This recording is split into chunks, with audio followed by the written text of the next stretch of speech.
What's up? So I was just sitting here thinking the other day because I got nothing better to do because I'm frickin' dead.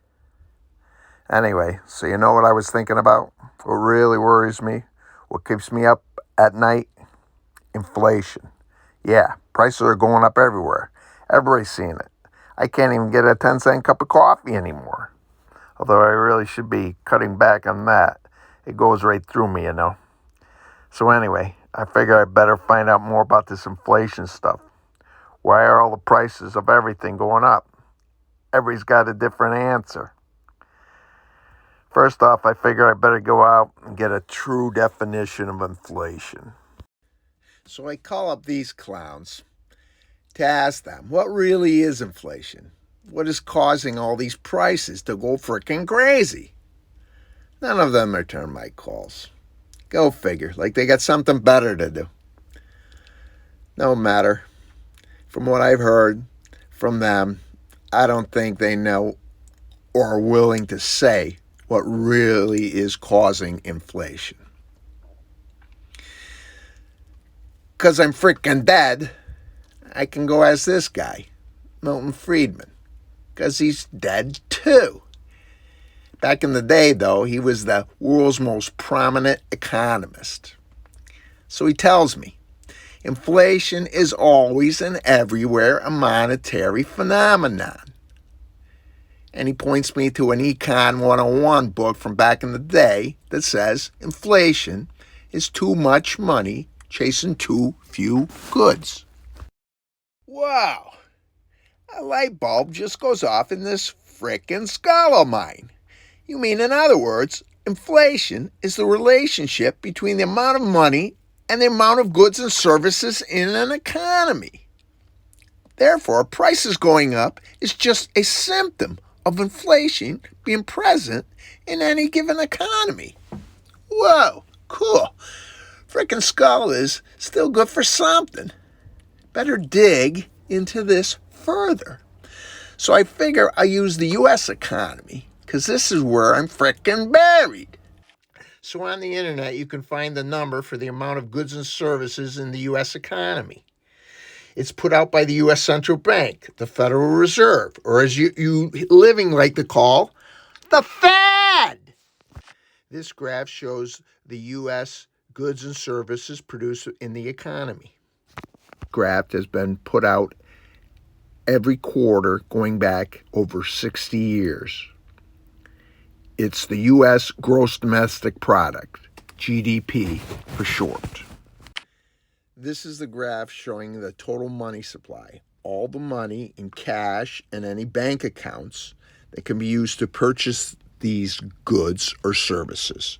It's called M2, and it's shown here it's been put out every week going back 60 years. Anyway, these graphs are all produced by one branch of the Fed. You can go on their website, Fred. It's really cool, just saying.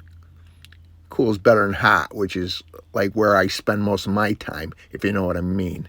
I mean, I was no angel, you know. Here I have the total goods and services, GDP, in red, and the total money supply, M2, in blue on one chart.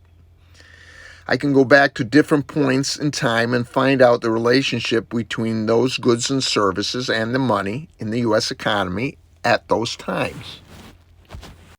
Now I'm going to use a little basic math. If you want to compare two numbers, you can use basic math. We'll divide the total money supply by the total goods and services in the U.S. economy at that time. In 1973, there was 0.59 as much money as there was goods. In other words, every 1 unit of goods and services, it would take 0.59 of a unit of money to purchase it. And this was basically through all through the 1970s, a period of notoriously high inflation. It would take between 0.54 and 0.59 units of money to purchase 1 unit of goods or services. By the 1980s, you people were not as much concerned about inflation and the rising prices it produced. And by 1984, the ratio between the amount of money and the goods out there did come down a bit to 0.54. Nobody complained about inflation in the 1990s, and look where that ratio came down to. In 1995, it was 0.46.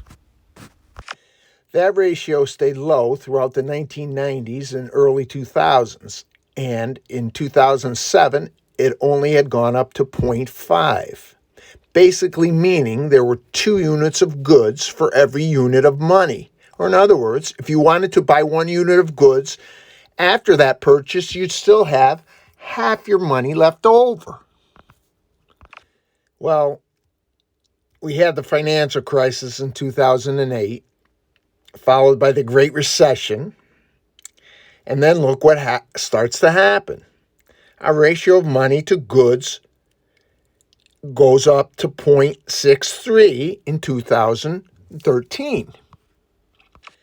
By the third quarter 2019, before COVID hit, by the way, that ratio was 0.7. Now look at it. In the second quarter of this year, 2021, that ratio is 0.89. That means it takes 0.89 units of your money to buy 1 unit of goods or services in the U.S. economy. Holy crap! Whereas in most times, during the last 60 years, even in the notoriously high inflation era of the 1970s, the ratio of money in the economy to the goods and services in the economy was around 0.5 or so. Now it's 0.89. In the past, if you wanted to buy things, you'd have money left over. Now, you hardly have any money left over.